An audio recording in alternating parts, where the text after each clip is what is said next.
इनकलाब जिंदाबाद। को जरूर करता हूँ कि कुछ इलाका से कुछ हमारी मेरी शायद ये बहनों से भी छोटी 3-4 औरतें 10 औरतें आई हैं, बाकी कोई नहीं आया।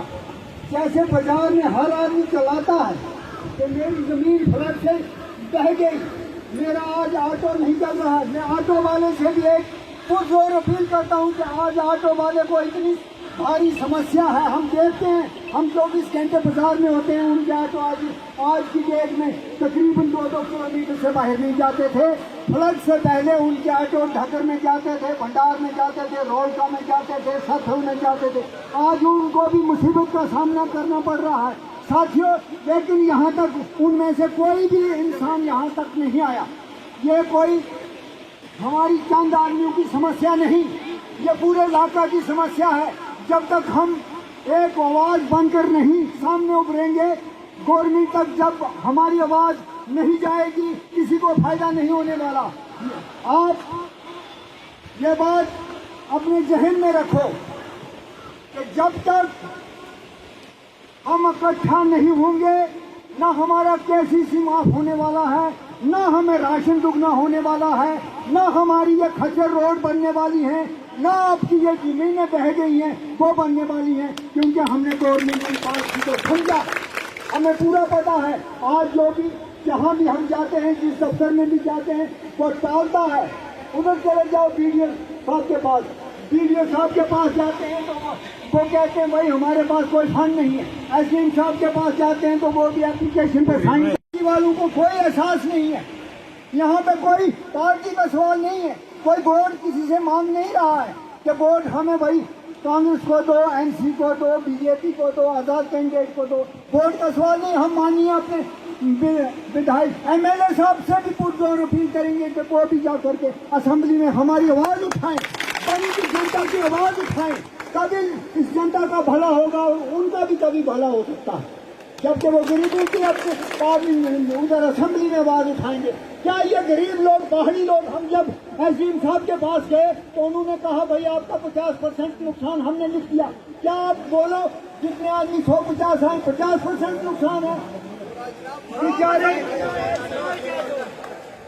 फिर मैंने उनको कहा कि बांडे साहब हुआ करते थे यहाँ पे एसडीएम साहब, मामूली वहाँ पे कुछ हम उस टाइम हमारे इधर हवा से नुकसान हुआ था, लेकिन उन्होंने 100% नुकसान लिखा।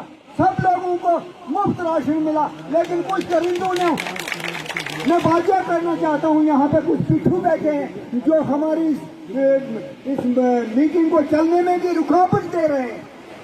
लेकिन ऐसा कभी भाई गरीब आदमियों के साथ क्यों खिलवाड़ कर रहे हो? वो लोगों को शायद मेरी जहन में है कि यार ये तो ऐसा फ्रॉड कर रहे हैं, कुछ नहीं होने वाला। क्यों नहीं होने वाला? जब सब जनता इकट्ठी होगी क्यों नहीं होने वाला? मैंने एसडीएम साहब को बोला 100% हमारा मक्के की फसल तो जाने दो, लेकिन लोगों की जमीन हल चलाने तक नहीं है। जनाब वाला, हमने कहा कि पहाड़ी इलाका में एक खेत जिसका बह गया वो 10 खेत क्रॉस करके चला गया, उसको कैसे वो बेचारे हल चलाने के लायक उस जमीन को करेंगे? लेकिन अपनी अपनी जगह रोते हैं। आज इकट्ठा होने वाले चंद आदमी हैं, बाकी अपने घर में सोए हैं, एप्लीकेशन लेके दौड़ते हैं, कोई किसी के पास जाता। भाई ऐसे दौड़ने से कुछ नहीं बनेगा। कुछ मैं साफ कहता हूँ, एक आदमी को दौड़ने से कुछ नहीं मिलेगा। हमने यह भी सुना है कि सरकार कहती है, सरकार पे हम जाएंगे, सरकार कहती है जिसका मकान बिल्कुल उल्टा हो गया उसको मुआवजा मिलेगा, जिसका बैठने के काबिल नहीं है उसको 2 या 3 हजार मिलेगा। क्या आप 2 या 3 हजार से उस मकान को तमीर कर पाओगे? नहीं होने वाला।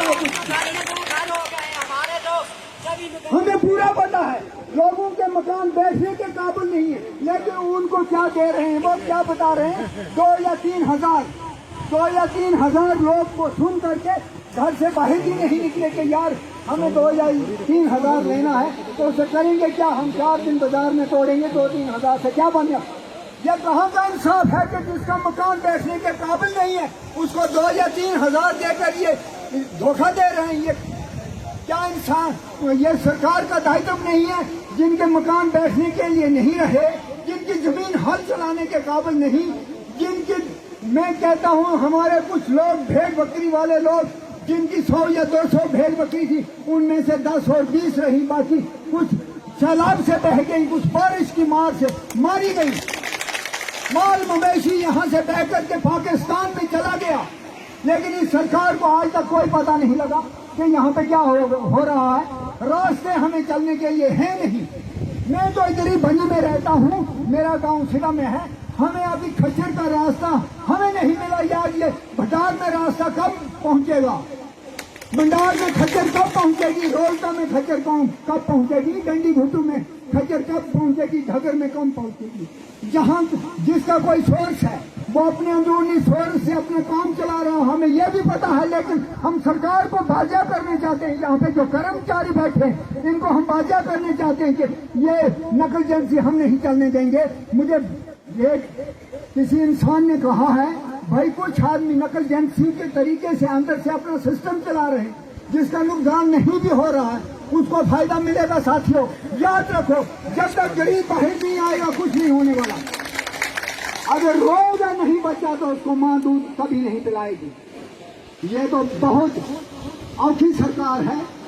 हम इस सरकार ने, मैं अब न कहना चाहता था लेकिन मैं कहने पे आ गया कि हमारी ये बीजेपी सरकार ने हमारी स्टेट को छीना, हमारे बच्चों की नौकरी को छीना, हमारी जमीनें छीनी और इनके कान पे जू तक नहीं रहेंगी। तो क्या आपको मुआवजा मिलने वाला है? नहीं मिलेगा जब तक आप पूरी ताकत से बाहर नहीं आओगे। जब आप पूरी ताकत से बाहर आओगे तो इनसे हम पूरा पाई का हिसाब लेंगे। हमारा गरीबों का टैक्स जा रहा है सेंट्रल सरकार को, वो अगर हमें देते हैं तो कोई हम पे आसान नहीं है। हमारा ही टैक्स उस सेंट्रल सरकार को जा रहा है, हर एक चीज पे टैक्स जा रहा है। आज मोदी सरकार ने 10% टैक्स लेस कर दिया। आपने सब लोगों ने सुनी होगी खबर, 10% टैक्स लेस करने से आपका भला होगा, गरीबों का नहीं होने वाला। अगर आपको कोई चीज 1000 रुपए में मिलती है तो उसकी कीमत टैक्स के जरिए उन्होंने 900 रुपये फिक्स कर दी, लेकिन उससे आपकी भरवाई नहीं होने वाली है। तो मैं आपका ज़्यादा टाइम ना लेता हुआ मैं फिर भी अपनी इस गरीब जनता से अपील करूंगा कि आज अगर हमारा ये मेमोरेंडम नहीं फिट बैठता है तो हम किसी दिन को और डेट फिक्स करके अपने इलाका में जाइए, अपनी माताओं, बहनों, बुजुर्गों, बच्चों से अपील कीजिए। यहाँ पे रोड पे हम रोड बंद कर देंगे जब तक हमारा फैसला नहीं होगा। हम एसडीएम साहब से अपील करेंगे, डीसी साहब से, अगर हमें कोई चंद दिनों में हमें कोई आश्वासन आता है तो ठीक है, नहीं तो हमारा ये आंदोलन बंद होने वाला नहीं। साथियों हम रुकने वाले नहीं, हम सच्चे आदमी हैं, पहाड़ी आदमी हैं, ना झूठ कहते हैं, ना हमारा धर्म है झूठ कहना, लेकिन हमें सच्चाई की जंग लड़नी है, अपने लिए लड़नी है, किसी के लिए नहीं लड़नी। हमने अपने लिए लड़नी है। आज मसला केसीसी का है, चलो मानो मैंने केसीसी नहीं दिया, इन्होंने, ये हमारे ठाकुर जी बैठे, इन्होंने नहीं लिया, इनके 3-4 बच्चे मुलाजिम हैं, इन्होंने नहीं लिया होगा, लेकिन किसी गरीब के लिए तो हम लड़ रहे हैं ना। क्या हम 2 आदमी ने नहीं लिया तो बाकी गरीबों ने लिया, तो कहाँ से किसकी भरपाई कर पाएंगे? ये क्या सोच रही है पहली सरकार? साल का हमें गरीब किसानों को 6,000 रुपया, 6,000 से क्या बनता है? क्या होगा 6,000 से? वो तो ब्याज नहीं उस केसीसी का दे पाएंगे। अगर जिसने किसी ने लाख रुपया लिया है, 6,000 उसकी ब्याज की भरपाई नहीं है, उसका ब्याज भी उसको अगर वो उससे 2 महीने के लिए डिफॉल्टर है तो 14,000 रुपया साल का जाएगा। ये लालीपॉप देकर के ये सरकार हमें धोखा देनी चाहती है। 10% टैक्स हमें माफ करके हमें धोखे में रखना चाहती है। इस धोखे से इस धोखे को हमने जान लिया। इस धोखे में मत आइए। अपने हक के लिए सभी लोग आओ, अपने गांव में अपने बुजुर्गों से, अपने साथियों से, अपने मोहल्ले वालों को कहो कि अगर 2-4 दिन के अंदर हमें और रैली निकालनी, जिसमें तकरीबन हमारा यहाँ पे 3 या 5 हज़ार आदमी आना चाहिए था।